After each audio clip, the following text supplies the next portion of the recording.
আমি 4 থেকে 5 বার ইন্ডিয়াতে গেছি ব্যাট ফ্যাক্টরিতে। তো আমরা বেসিক্যালি বাংলাদেশের প্লেয়াররা আমরা টপ রেঞ্জের ব্যাটটা আমাদের দেয় না। তো ইন্ডিয়ান প্লেয়ার জন্য স্পেশাল ওই ব্যাটটাই তৈরি হয়, যেটা আমরা পাই না। তো একটা সময় ওদের সাথে আমার একটু কথা কাটাকাটি হয়। তো আমি ওদেরকে ওখানেই চ্যালেঞ্জ দিয়েছিলাম যে আমি উইদিন 1 থেকে 1.5 ইয়ারের ভিতরে আমি বাংলাদেশে একটা ব্যাট ম্যানুফ্যাকচারিং কোম্পানি। ও নাইস নাইস ফ্যান্টাস্টিক। জিদের বসে বাংলাদেশে করে ফেলেছিলেন ব্যাট নির্মাণের কোম্পানি এমকেএস, আর এবার বাংলাদেশ থেকে বানানো সেই এমকেএস এর ব্যাট উপহার হিসেবে পেলেন রোহিত শর্মা। মূলত ইমরুল কায়েস, মেহেদী হাসান মিরাজ ও শাহিন এই তিনজনের উদ্যোগে বাংলাদেশের মধ্যেই বিশ্বমানের ব্যাট তৈরির কারখানা দেওয়া হয়েছে। যেই ইন্ডিয়াতে গিয়ে চড়া দামে নিজের মতো কাস্টমাইজ করে ব্যাট কিনতে গিয়েও ব্যর্থ হয়েছিলেন ইমরুল, এবার সেই ইমরুল কায়েসের প্রতিষ্ঠান থেকেই বাংলাদেশি ব্যাট উপহার দেওয়া হলো ভারতীয় হার্ড হিটার ব্যাটার রোহিত শর্মাকে। আর সেই ব্যাট উপহার দেবার ছবি ইমরুল কায়েস নিজের ফেসবুক পেজে পোস্ট করেন, যেখানে ক্যাপশনে লেখা ছিল পারফেক্ট পার্টনারশিপ, কিংবদন্তি রোহিত শর্মা এবং এমকেএস ব্যাট, যেটি উপহার দিয়েছেন Mehedi Hasan Miraz, director MKS sports.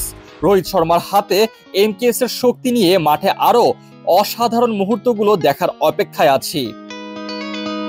মূলত ভারতের বিপক্ষে কানপুরে টেস্ট ম্যাচ শেষ হবার পর অধিনায়ক রোহিত শর্মাকে নিজের কোম্পানির ব্যাট উপহার দিয়েছিলেন মেহেদী হাসান মিরাজ। বাংলাদেশের প্রথম ব্যাট প্রস্তুতকারী প্রতিষ্ঠান এমকেএস স্পোর্টস, রাজশাহীর ছেলে হুসাইন মোহাম্মদ আফতাব শাহিন ও বাংলাদেশের দুই ক্রিকেটার ইমরুল কায়েস ও মেহেদী হাসান মিরাজের হাত ধরে রাজশাহীতে গড়ে উঠেছে এই কোম্পানি। এই তো গত বছর ডিসেম্বরে ইন্টারন্যাশনাল ক্রিকেট কাউন্সিল থেকে ব্যাট তৈরির অনুমোদন পায় এমকেএস স্পোর্টস। এরপর আন্তর্জাতিক অঙ্গনে এই ব্যাট দিয়ে খেলার সুযোগ পাচ্ছে ক্রিকেটাররা।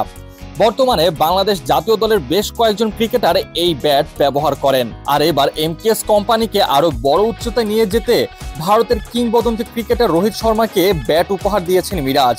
এই নিয়ে ইমরুল কায়েস লিখেছেন পারফেক্ট পার্টনারশিপ, সাথে আরো যোগ করে লিখেছিলেন কিংবদন্তি রোহিত শর্মা এবং এমকেএস ব্যাট, যেটি উপহার দিয়েছেন এমকেএস স্পোর্টস এর ডিরেক্টর মেহেদী হাসান মিরাজ।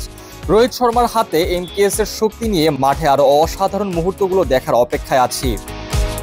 অনূর্ধ্ব 19 দলের ক্রিকেটারদের মাধ্যমে এমকেএস এর ব্যাট বিশ্ব দরবারে দেখতে পাওয়া যায়। আবার অপরদিকে বাংলাদেশ দলে এখন নিয়মিত মুখ রিশাদ হোসেন, যিনি কিনা নিয়মিত এই এমকেএস এর ব্যাট দিয়ে বিশাল বড় বড় ছক্কা হাঁকান।